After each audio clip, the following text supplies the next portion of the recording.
ನಮಸ್ಕಾರ. ನೀವೇನಾದ್ರೂ ಸರ್ಕಾರಿ ನೌಕರರಾಗಿದ್ರೆ ಈ ಮಾಹಿತಿ ನಿಮ್ಗೋಸ್ಕರನೇ. ವರ್ಗಾವಣೆ ಮತ್ತೆ ಪೋಸ್ಟಿಂಗ್ ವಿಚಾರದಲ್ಲಿ ಒಂದು ದೊಡ್ಡ ಬದಲಾವಣೆ ಆಗಿದೆ. ಇದು ಪ್ರತಿಯೊಬ್ಬ ಸರ್ಕಾರಿ ನೌಕರನ ಮೇಲೂ ನೇರ ಪರಿಣಾಮ ಬೀರುತ್ತೆ. ಹಾಗಿದ್ರೆ ಬನ್ನಿ, ಈ ಹೊಸ ನಿಯಮದಲ್ಲಿ ಅಸಲಿಗೆ ಏನಿದೆ ಅಂತ ವಿವರವಾಗಿ ನೋಡೋಣ. ನೋಡಿ, ಇವತ್ತು ನಾವು ಮಾತಾಡೋ ಪ್ರತಿಯೊಂದು ವಿಷಯಕ್ಕೂ ಆಧಾರ ಇದೇ ಸರ್ಕಾರಿ ಸುತ್ತೋಲೆ. ಇದು ಸುಮ್ಮನೆ ಒಂದು ಪೇಪರ್ ಅಲ್ಲ, ವರ್ಗಾವಣೆ ಪ್ರಕ್ರಿಯೆಯಲ್ಲೇ ಒಂದು ಹೊಸ ಅಧ್ಯಾಯವನ್ನ ಶುರು ಮಾಡಿದೆ ಅಂತಲೇ ಹೇಳಬಹುದು. ಇದರ ಪ್ರತಿಯೊಂದು ಅಂಶವನ್ನೂ ನಾವು ಸರಿಯಾಗಿ ಸ್ಪಷ್ಟವಾಗಿ ಅರ್ಥ ಮಾಡಿಕೊಳ್ಳೋದು ತುಂಬಾ ಮುಖ್ಯ. ಈ ಪ್ರಶ್ನೆ ಇದೆಯಲ್ಲ, ಬಹುಶಃ ತುಂಬಾ ಸರ್ಕಾರಿ ನೌಕರರಿಗೆ ಈ ಅನುಭವ ಆಗಿರುತ್ತೆ. ಟ್ರಾನ್ಸ್ಫರ್ ಆರ್ಡರ್ ಅಂತೂ ಕೈಗೆ ಬಂದಿರುತ್ತೆ, ಆದ್ರೆ ಮುಂದೆ ಎಲ್ಲಿಗೆ ಹೋಗ್ಬೇಕು, ಯಾವ ಪೋಸ್ಟು ಅನ್ನೋದೇ ಗೊತ್ತಿರಲ್ಲ.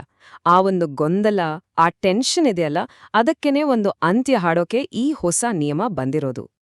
ಸರಿ, ಇವತ್ ನಾವೇನೆಲ್ಲ ನೋಡ್ತೀವಿ ಅಂದ್ರೆ, ಮೊದಲಿಗೆ ಈ ವರ್ಗಾವಣೆಯಲ್ಲಿರೋ ಸಾಮಾನ್ಯ ಸಮಸ್ಯೆ ಏನು ಅಂತ ಶುರು ಮಾಡೋಣ.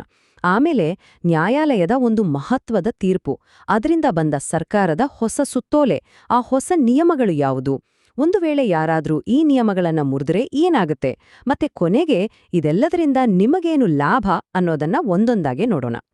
ಮೊದಲನೇದಾಗಿ, ಅಸಲಿಗೆ ಈ ಹೊಸ ಸುತ್ತೋಲೆಯ ಅವಶ್ಯಕತೆ ಯಾಕಿತ್ತು?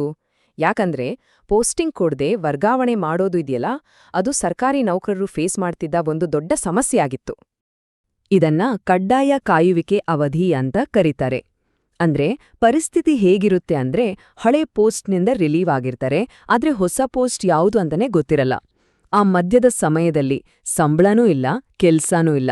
ನೌಕರರು, ಅವರ ಕುಟುಂಬಗಳು ಒಂಥರ ಅತಂತ್ರ ಸ್ಥಿತಿಯಲ್ಲಿ ಕಾಯ್ಬೇಕಿತ್ತು. ಇದು ನಿಜಕ್ಕೂ ತುಂಬಾನೇ ಕಷ್ಟದ ಪರಿಸ್ಥಿತಿ.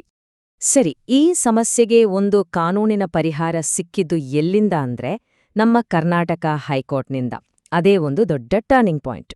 ನೋಡಿ, ಒಬ್ಬ ನೌಕರರು ತಮಗಾದ ಈ ಅನ್ಯಾಯದ ವಿರುದ್ಧ ಕೋರ್ಟ್ ಮೆಟ್ಟಿಲೇರಿದ್ರು. ಆಗ ಹೈಕೋರ್ಟ್ ಇದನ್ನ ತುಂಬಾನೇ ಗಂಭೀರವಾಗಿ ತಗೊಂಡು ಸರ್ಕಾರಕ್ಕೆ ಕೆಲವು ಖಡಕ್ ಆದೇಶಗಳನ್ನ ಕೊಟ್ಟು.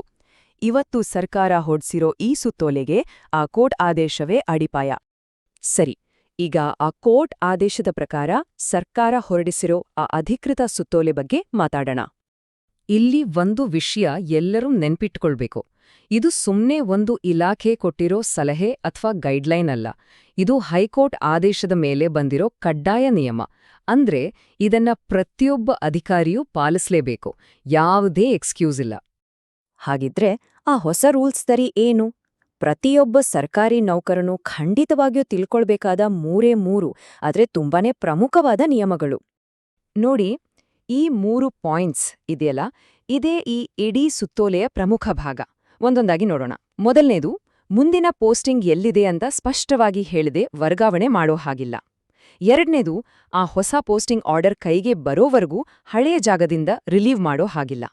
ಇನ್ನು ಮೂರನೇದು, ಇದು ತುಂಬಾನೇ ಮುಖ್ಯ, ಕೇಳಿ, ಹೋಗಿ ಮೇಲಿನ ಅಧಿಕಾರಿಗೆ ರಿಪೋರ್ಟ್ ಮಾಡ್ಕೊಳ್ಳಿ ಅಂತ ಹೇಳೋದು ಪೋಸ್ಟಿಂಗ್ ಕೊಟ್ಟ ಹಾಗೆ ಆಗಲ್ಲ. ಯಾವ ಜಾಗ, ಯಾವ ಹುದ್ದೆ ಅಂತ ಆರ್ಡರ್ನಲ್ಲಿ ಕ್ಲಿಯರ್ ಆಗಿ ಬರ್ದಿರ್ಲೇಬೇಕು. ಇಲ್ ನೋಡಿ, ಒಂದ್ ಕಡೆ ಹೈಕೋರ್ಟ್ ಕೊಟ್ಟಿರೋ ಇಂಗ್ಲಿಷ್ ಡಿರೆಕ್ಷನ್ಸ್, ಇನ್ನೊಂದ್ ಕಡೆ ನಮ್ ಸರ್ಕಾರ ಹೊರಡಿಸಿರೋ ಕನ್ನಡ ಸುತ್ತೋಲೆ. ಪದಗಳಲ್ಲಿ ವ್ಯತ್ಯಾಸ ಇರ್ಬೋದು, ಆದ್ರೆ ಎರಡರಲ್ಲೂ ಹೇಳಿರೋ ವಿಷಯ ಒಂದೇ, ಆದೇಶ ಕೂಡ ಒಂದೇ. ಅಂದ್ರೆ ಈ ನಿಯಮಕ್ಕೆ ಎಷ್ಟು ಕಾನೂನಿನ ಬಲ ಇದೆ ಅಂತ ಇದ್ರಿಂದ ಸ್ಪಷ್ಟವಾಗತ್ತೆ. ಸರಿ, ಬರೀ ರೂಲ್ಸ್ ಮಾಡಿದ್ರೆ ಸಾಕಾಗಲ್ಲ ಅಲ್ವಾ? ಅದನ್ನ ಯಾರಾದ್ರೂ ಪಾಲಿಸದೇ ಇದ್ರೆ ಕಠಿಣ ಕ್ರಮ ಕೂಡ ಇರ್ಬೇಕು. ಖಂಡಿತ, ಈ ಸುತ್ತೋಲೆಯಲ್ಲಿ ಅದಕ್ಕೂ ಒಂದು ಸ್ಪಷ್ಟವಾದ ವ್ಯವಸ್ಥೆ ಇದೆ. ಹಾಗಿದ್ರೆ ಒಂದು ವೇಳೆ ಕೊಯ್ ಅಧಿಕಾರಿಯೊಬ್ರು ಈ ನಿಯಮಗಳನ್ನೆಲ್ಲ ಬದಿಗಿಟ್ಟು ಪೋಸ್ಟಿಂಗ್ ಕೊಡ್ದೆ ಒಬ್ಬ ನೌಕರನನ್ನ ವರ್ಗಾವಣೆ ಮಾಡಿದ್ರು ಅಂತ ಇಟ್ಕೊಳ್ಳಿ, ಅದಕ್ಕೆ ಜವಾಬ್ದಾರರು ಯಾರು? ಈ ಸುತ್ತೋಲೆಯಲ್ಲಿ ಇರೋ ಈ ಒಂದು ವಾಕ್ಯವನ್ನ ಗಮನವಿಟ್ಟು ಕೇಳಿ.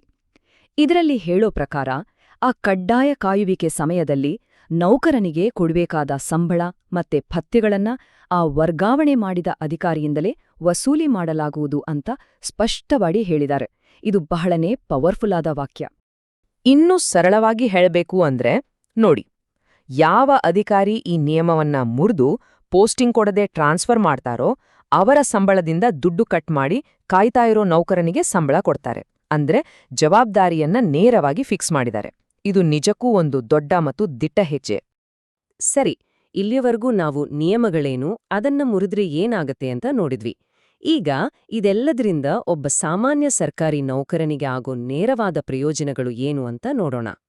ಮುಖ್ಯವಾಗಿ ಪೋಸ್ಟಿಂಗಾಗಿ ಅಲೆದಾಡೋದು, ಆ ಅನಿಶ್ಚಿತತೆ ಇನ್ಮುಂದೆ ಇರಲ್ಲ. ಕೆಲಸ, ಸಂಬಳ ಇದ್ರಲ್ಲೊಂದು ಸ್ಥಿರತೆ ಸಿಗುತ್ತೆ. ವರ್ಗಾವಣೆ ಮಾಡೋ ಅಧಿಕಾರಿಗಳಿಗೂ ಒಂದು ಜವಾಬ್ದಾರಿ ಬರುತ್ತೆ. ಒಂದು ವೇಳೆ ಕಡ್ಡಾಯ ಕಾಯುವಿಕೆ ಬಂದ್ರೂ ಸಂಬಳಕ್ಕೇನೂ ತೊಂದ್ರೆ ಆಗಲ್ಲ ಅನ್ನೋ ಭದ್ರತೆ ಇರುತ್ತೆ. ಎಲ್ಲಕ್ಕಿಂತ ಹೆಚ್ಚಾಗಿ ಟ್ರಾನ್ಸ್ಫರ್ ವಿಚಾರದಲ್ಲಿ ನಿಮ್ಮ ಹಕ್ಕುಗಳಿಗೆ ಈಗ ಒಂದು ಕಾನೂನಿನ ರಕ್ಷಣೆ ಸಿಕ್ಕಿದೆ. ಕೊನೆಗೆ ಒಂದು ಪ್ರಶ್ನೆ ನೋಡಿ, ಕಾಗದದ ಮೇಲೆ ಈ ನಿಯಮಗಳು ತುಂಬಾನೇ ಬಲಿಷ್ಠವಾಗಿವೆ, ಅದರಲ್ಲಿ ಎರಡು ಮಾತಿಲ್ಲ. ಆದ್ರೆ ನಿಜವಾಗ್ಲೂ ಇದು ವರ್ಗಾವಣೆ ಪ್ರಕ್ರಿಯೆಯಲ್ಲಿ ಪಾರದರ್ಶಕತೆಯನ್ನ ತರುತ್ತಾ? ಇದರ ಯಶಸ್ಸು ಇದನ್ನ ಜಾರಿಗೆ ತರುವ ಅಧಿಕಾರಿಗಳ ಇಚ್ಛಾಶಕ್ತಿಯ ಮೇಲೆ ನಿಂತಿದೆ. ಈ ಬಗ್ಗೆ ನಿಮ್ಮ ಅಭಿಪ್ರಾಯವೇನು? ಒಮ್ಮೆ ಯೋಚನೆ ಮಾಡಿ ನೋಡಿ.